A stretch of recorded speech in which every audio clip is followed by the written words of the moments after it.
Pelatih Timnas Indonesia Shin Tae-yong telah mengantongi nama-nama pemain yang akan dibawa ke Piala AFF 2024. Dari 33 nama yang dipanggil, STY hanya membawa 23 pemain. Sebagian pemain dicoret karena alasan cedera dan kondisi fisik sakit. Sebagian pemain lain seperti Ivar dan Hübner belum mendapatkan persetujuan dari klub. Kendati menemui kendala dalam memanggil pemain abroad, namun pelatih STY belum berencana memanggil tambahan pemain. Manajer Timnas Sumarji bilang, skuad yang ada saat ini yang akan memperkuat Timnas di Piala AFF.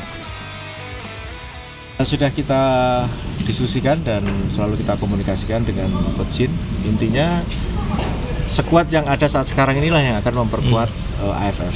Jadi tidak ada lagi, sementara belum ada lagi pemanggilan pemain baru. Tetapi nanti akan kita lihat, kalaupun misalkan ada perkembangan, akan segera kita informasikan. Meskipun diisi mayoritas pemain U22, Menpora Dito Aryo Tejo optimistis pada performa anak asuh Shin Tae-yong di Piala AFF 2024. Menpora bilang, pemilihan Timnas U22 bagus untuk regenerasi. AFF, ya pasti targetnya juara lah Mbak, masa enggak. Ini kan pakai U23 ya, saya sih rasa optimis ya. Dan ini saya rasa juga bagus juga buat mengencangkan kesolidan tim juga. Artinya memang fokusnya regenerasi? Ya, Pak RT menyampaikan bahwa di AFF ini lebih fokus ke regenerasi dan itu yang kita butuhkan. Timnas Indonesia telah menutup sesi pemusatan latihan di Bali. Usai dari Bali, Timnas akan bertolak ke Jakarta untuk jeda sehari. Dilanjutkan terbang ke Myanmar untuk melakoni laga perdana. Timnas akan berhadapan dengan Myanmar pada 9 Desember 2024.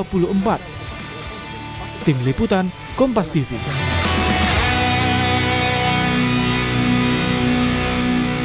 Pemusatan latihan Timnas Piala AFF di Bali telah usai. Pelatih Timnas Shin Tae-yong siap membawa 23 pemain mengarungi Piala AFF 2024. Lalu bagaimana menjawab ekspektasi publik yang masih tinggi dan menunggu punya gelar Piala AFF? Kita sudah bersama dengan manajer Timnas Sumarji. Selamat malam Pak Marji.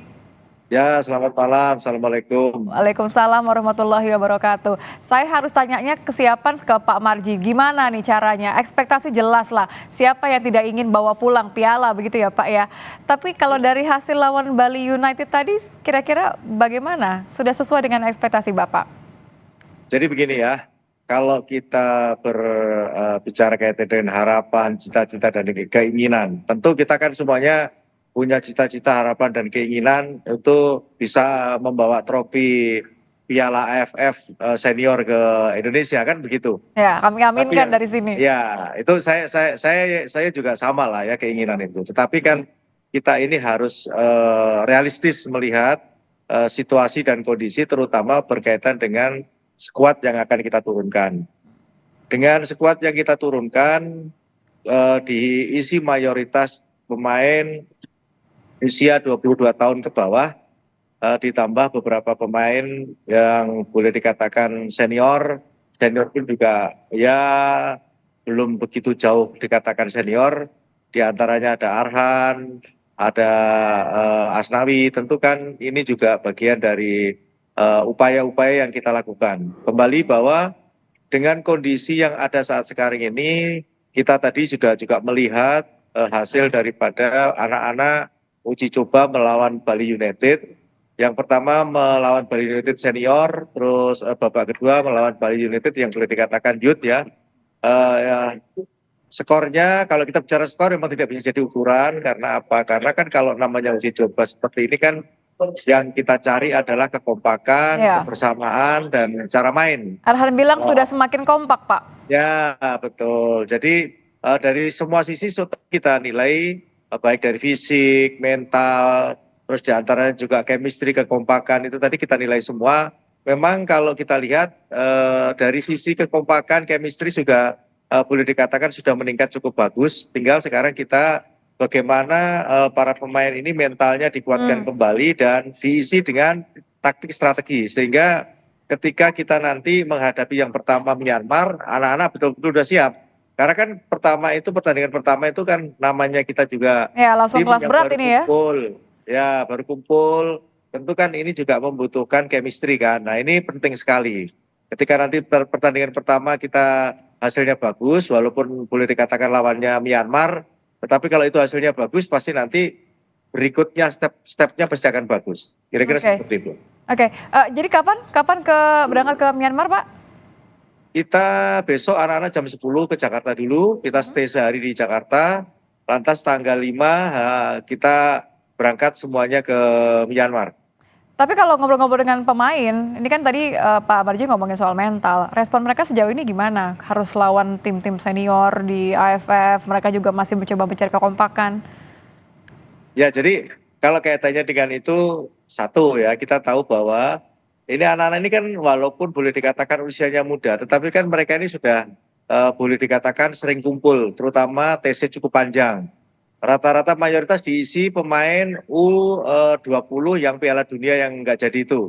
Sehingga kita lihat anak-anak cepat sekali itu nyambungnya, ya cepat sekali nyambungnya. Ya cuman yang tetap harus kita perhatikan adalah dari sisi mental, karena sisi mental ini penting banget nih. Sisi mental itu harus betul-betul kita kuatkan kembali. Dengan demikian nanti pasti kalau mentalnya kuat, fisiknya juga tadi kita lihat juga sudah peningkatan juga cukup lumayan lah dibandingkan dengan ketika pertama kali datang. Ini boleh dikatakan ya membawa angin segar lah buat kita semuanya. Mudah-mudahan nanti hasilnya positif lah di pertama. Oke. Mudah-mudahan ya, saya juga berharap yang sama. Kalau dari sisi pemain artinya harapan pasti ada semua di sana. Tapi kan tidak bisa dilupakan ya Pak Marji, kalau 3 pemain abroad ini kan terkendala ya, kita semua sempat agak khawatir juga. Akan ada pemanggilan pemain baru nggak dari senior mungkin di Liga 1? Sampai dengan tadi terakhir kita diskusi, belum ada penambahan pemain baru. Jadi dari 33 pemain yang kemarin kita panggil, terus 3 kemarin kita pulangkan karena cedera, 1 sakit, 1 cedera belum sembuh dari klubnya. Terus berikutnya yang abroad boleh dikatakan yang masih terkendala ini 1 Ivar, yang kedua Justin. Ini keduanya belum ada kabar baik belum ada. Tetapi kalau Rafael sudah ada kepastian. Dan kemarin sudah saya dikasih tahu sama Ketua Umum, intinya bahwa untuk Rafael itu bisa bergabung di tanggal 17. Tetapi tadi Coach Shin juga minta kalau bisa lebih cepat lagi. Kami juga akan coba berupaya agar supaya Rafael bisa gabung mungkin lebih cepat lah. Ya semua kembali kepada kebutuhan klub juga, karena kan ini kan bukan agenda FIFA, sehingga kita juga agak sulit juga kalau kita memaksakan diri untuk meminta pemainnya dikirim untuk TC. Ya, jadi kalau dengan saya kira ini kita cari win-win solution lah. Sehingga kita semuanya bisa berjalan sesuai, klubnya berjalan dengan baik, di timnasnya juga bisa berjalan dengan baik. Kira-kira seperti jadi kalau bicara soal komposisi ini sudah ada bayangan Pak, skuad intinya nanti siapa saja? Oh sudah. Tadi kan sudah dicoba. Oh sudah dicoba. Yang tadi melawan Bali United berarti ya? Ya, tadi waktu Oke, boleh dong diumumkan ini secara mungkin dari line up-nya, di belakang siapa, kemudian sampai ke depan siapa, supaya kita semua dapat kepastian sedikit starting 11-nya. Kalau masing-masing posisi itu kan kita juga ini waktunya juga masih panjang, nanti kan juga pasti ada rolling kan begitu. Nanti pastinya kalau kaitannya dengan soal masing-masing komposisi pemain dan juga posisi para pemain yang akan dijadikan starter pemain inti, ya nantilah pasti akan saya sampaikan itu. Oke. Jadi harus bersabar dulu ya, tunggu deg-degan aja tapi nggak apa-apa. Biar penasaran dulu. Baik. Terima kasih Pak Marji sudah bergabung bersama kami. Titip salam untuk semuanya, kita doakan yang terbaik dari sini. Baik, mohon doanya. Ya sekali lagi saya cuma berpesan jangan terlalu tinggi lah. Tapi kita semua berusaha semaksimal mungkin untuk bisa mencapai apa yang diinginkan oleh masyarakat kita. Siap didengar oleh seluruh masyarakat, pendukung penuh meskipun tanpa menambah beban begitu ya. Terima kasih Pak Marji sudah bergabung bersama kami di Kompas Malam. Terima kasih malam.